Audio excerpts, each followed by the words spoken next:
We choose to go to the moon in this decade and do the other things, not because they are easy, but because they are hard.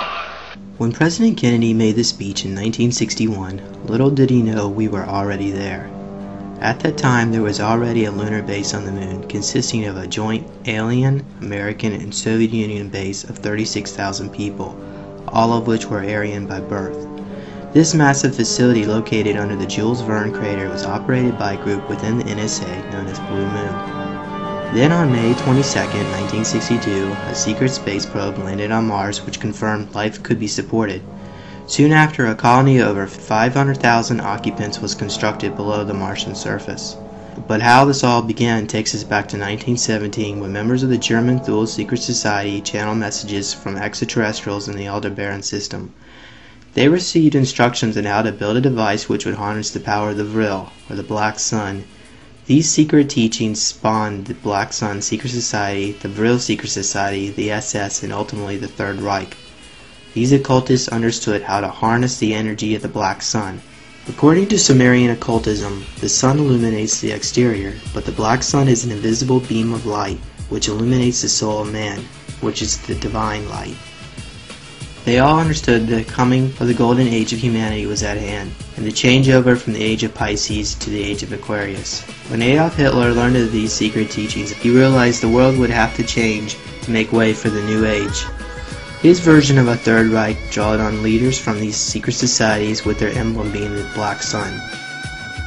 Together these occultists became obsessed with building a prototype flying saucer powered by the energy of the Black Sun. By the end of the Second World War, Germany was in possession of a secret weapon which resembled a UFO. Known as the Vril and Hanabu 2, these crafts could travel at Mach 12.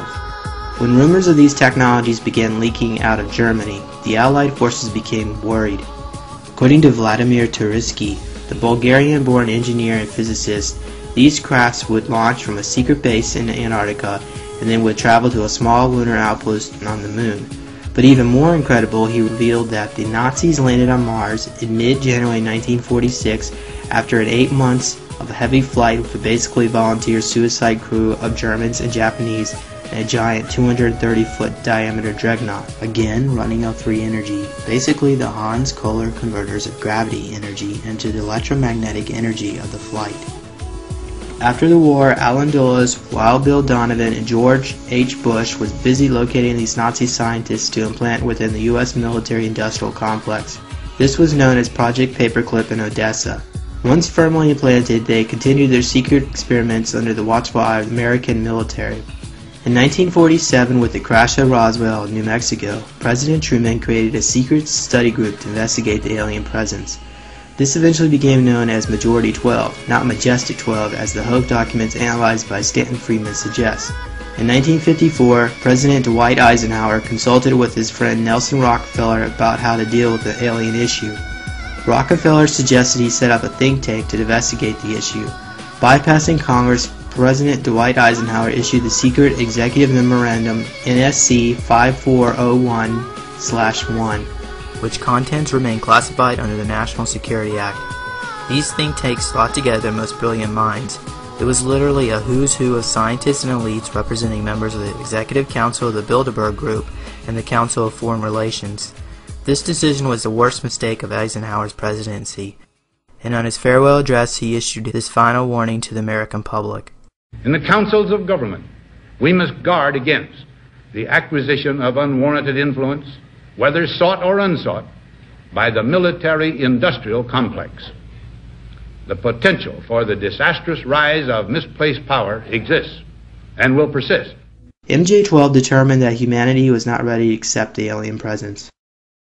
They also realized that humanity would not be able to survive past the year 2000 at its current rate of destruction. They determined that provisions would have to be made to ensure humanity's survival if a catastrophic collapse of the world civilization would occur. This was known as Alternatives 1, 2, and 3.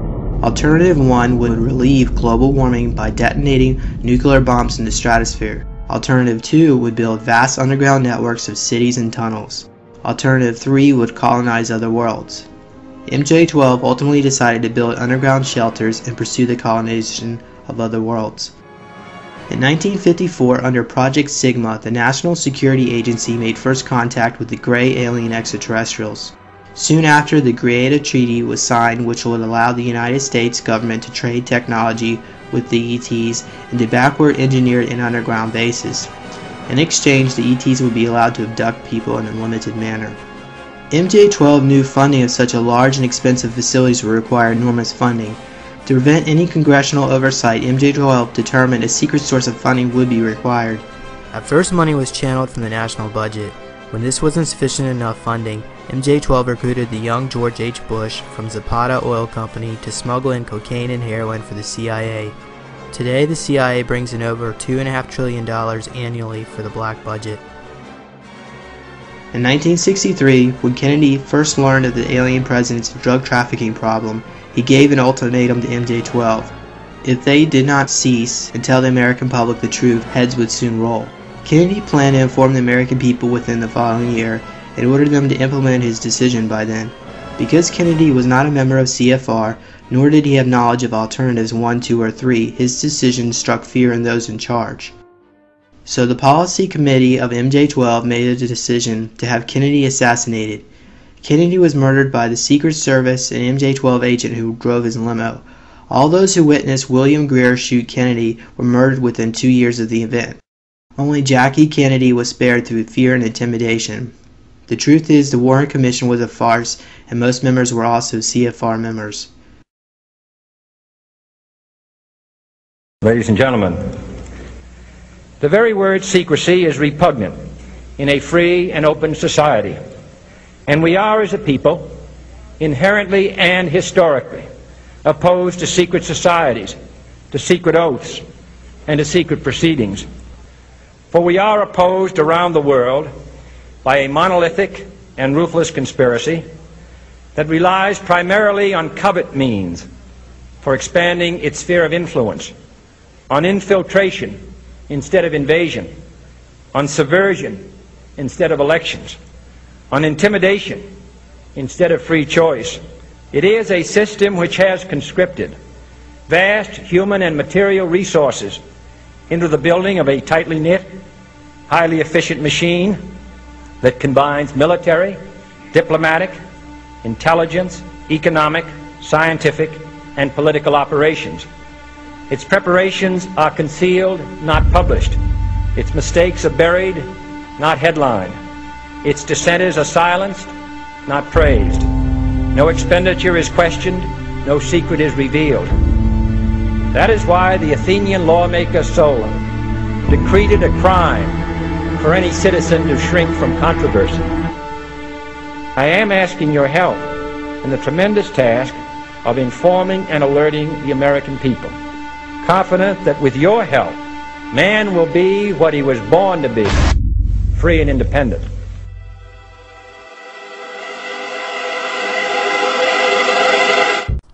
Since that time, MJ-12 and the secret government have become increasingly more and more powerful.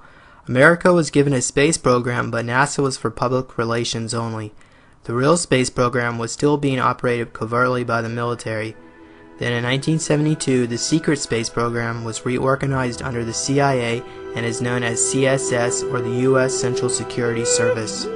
They now operate the facilities of Area 51, S4, Area 52, Pine Gap, and Area 53 in the Woomera Desert, Australia. Their arsenal of craft included the TR-3B Astra, the TR-3B Chameleon, the Aurora SR-33A, the Lockheed Martin's X-33A, the TAW-50, and Note 128 craft, which means not of this earth, and the newer Northrop quantum teleportation disk. The older crafts could travel in speeds of Mach 50 and above. Using quantum entanglement, the newer quantum teleportation disk is known to teleport instantly anywhere in the world and has cloaking capabilities. These disks are used for covert military abductions and chipping of individuals who know too much. In UFO lore, this is known as a ME lab, or military abduction. The good news is, today there is a covert war going on between the CSS crafts and the Russian Federation cosmospheres.